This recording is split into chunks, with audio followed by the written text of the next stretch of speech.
Order.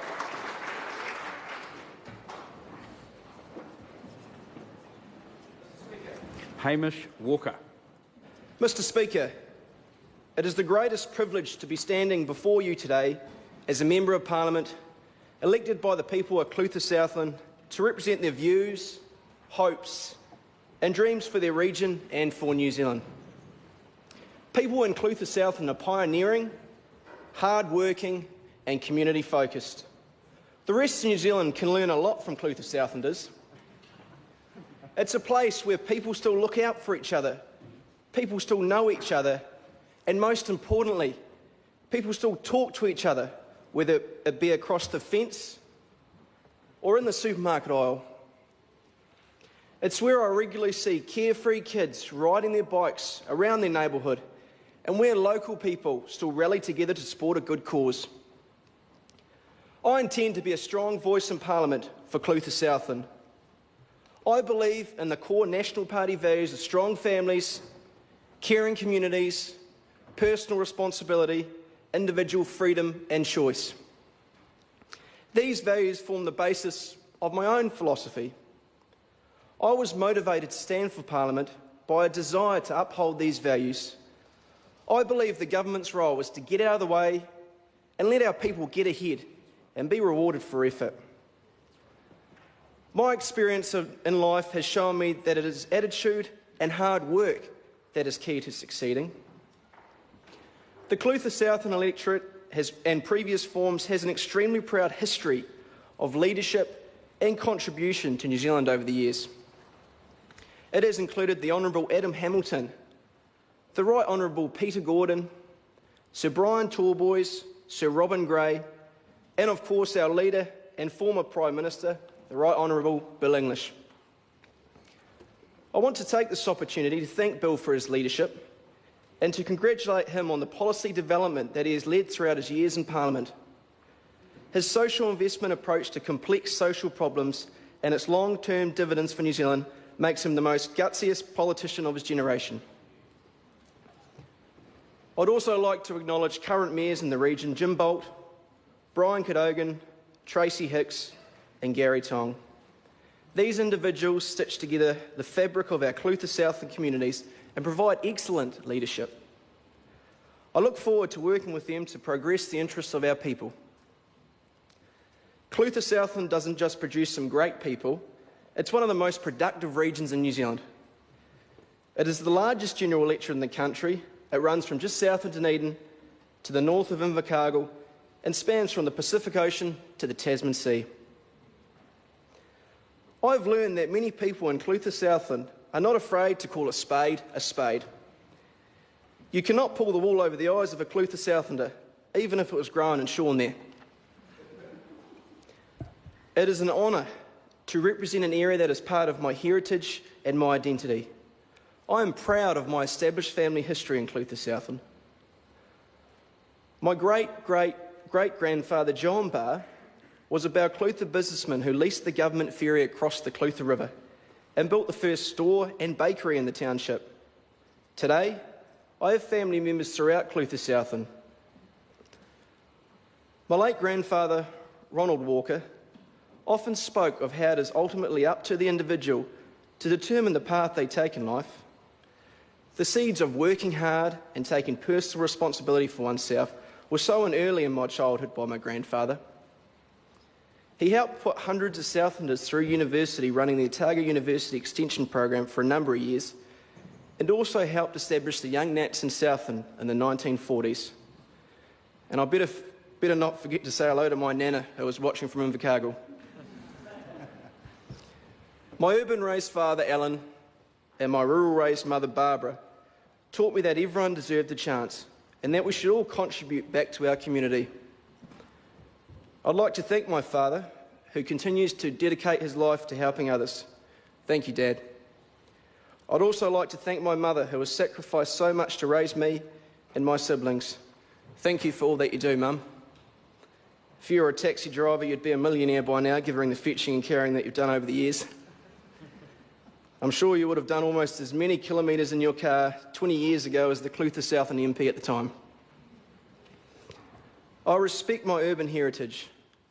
This will hold me accountable to the needs and concerns of the urban areas within the electorate.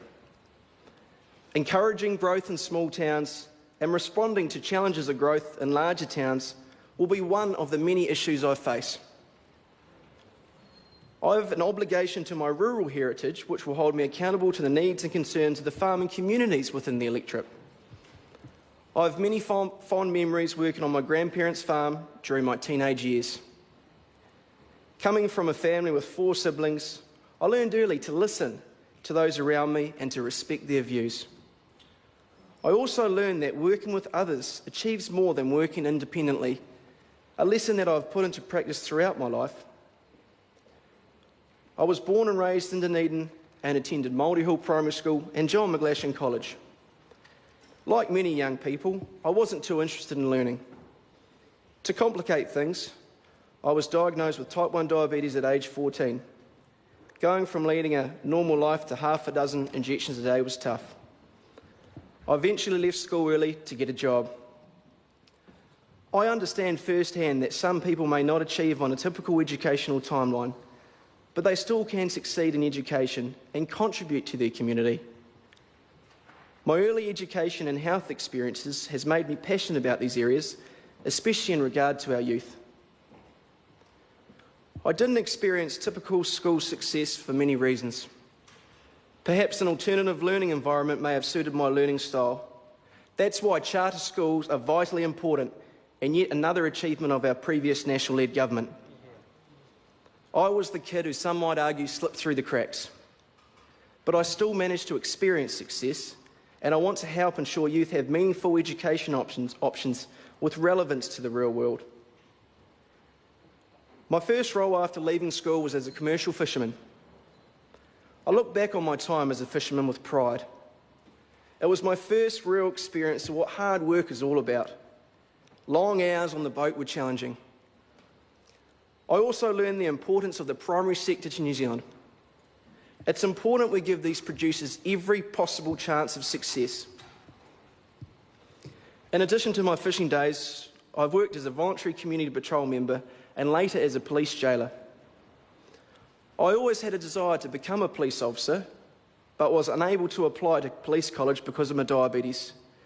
This was a huge disappointment to me, but it taught me that when one door closes, another opens, and you need to be willing to move on and learn from life's lessons. After a few other jobs, I decided to study for an accounting degree. And instead of incurring a significant amount of debt by taking out a student loan, I decided to work in the mines in Western Australia to save some money. 6 months of hard work allowed me to save enough to pay for the fees.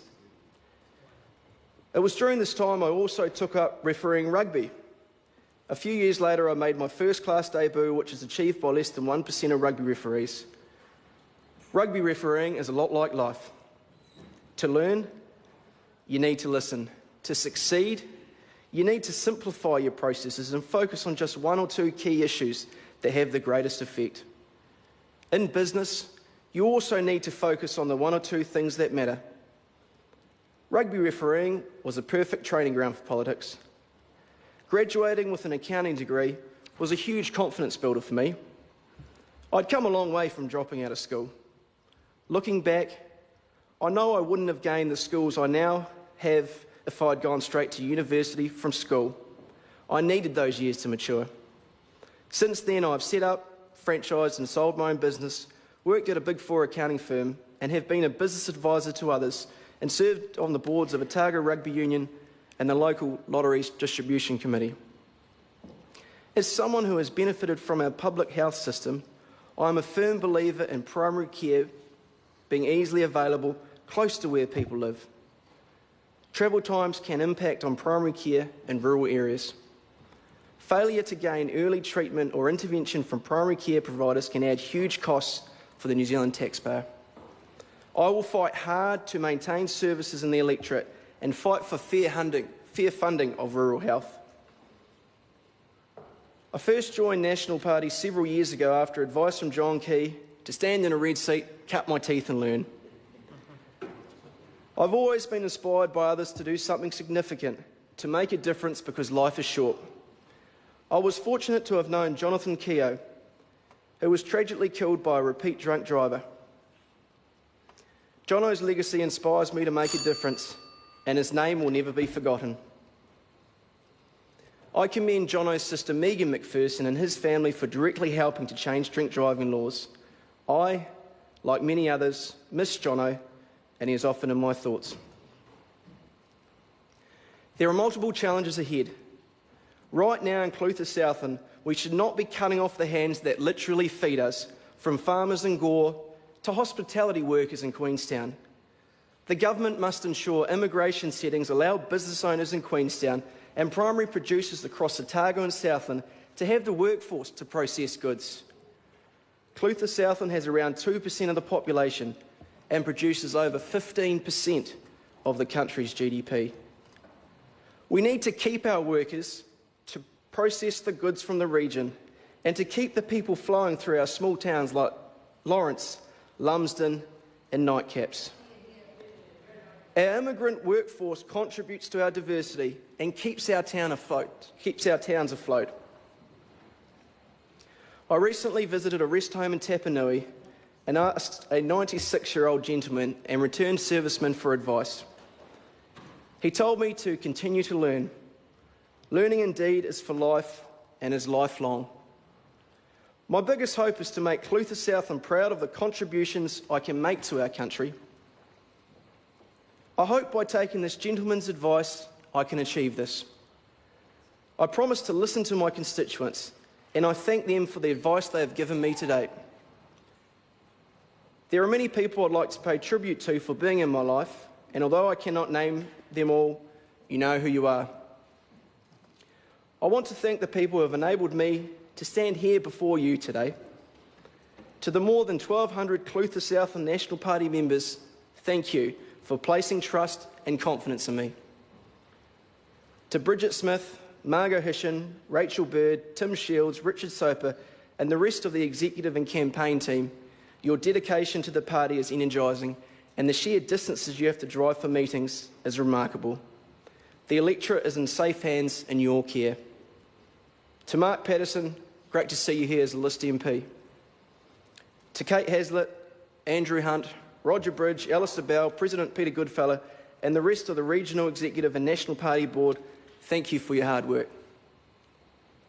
To the young Nats for the weekend campaigning in Queenstown, you all rock, and I learned a good lesson that weekend, not to start days that involve the young Nats in Queenstown before 11 a.m.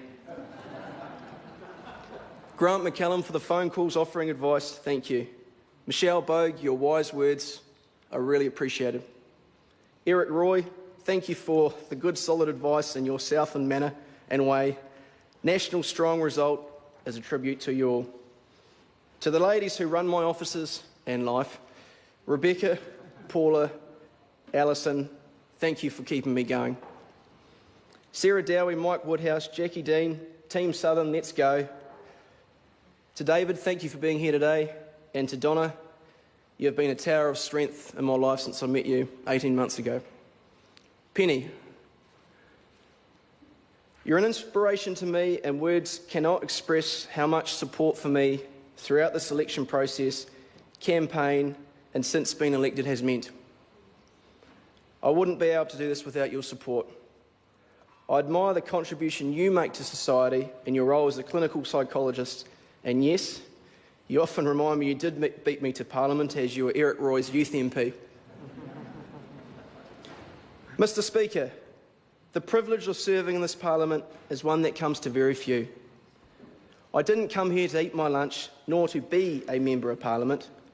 I came here to do things as a Member of Parliament, to help make change that benefits all New Zealanders, and to help to enhance the lives of the people of Clutha Southland. I will probably make mistakes in this House, as I have made many already in my short life. But my respect for the institution, my loyalty and my commitment are solid. My philosophy is honest and true, and my compassion is infinite. I hope that everything I do in this Parliament, and in my time as a member of this Parliament, is a tribute to those who have gone before me, those who have helped me, and to those whom I love and who love me. Thank you, Mr. Speaker.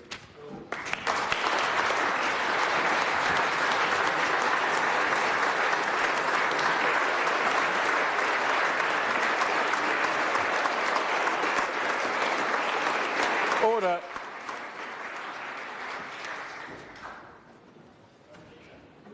Oh, just wait for Mr Yule to sit down. Simeon Brown. This is my first time speaking in this House. Let me congratulate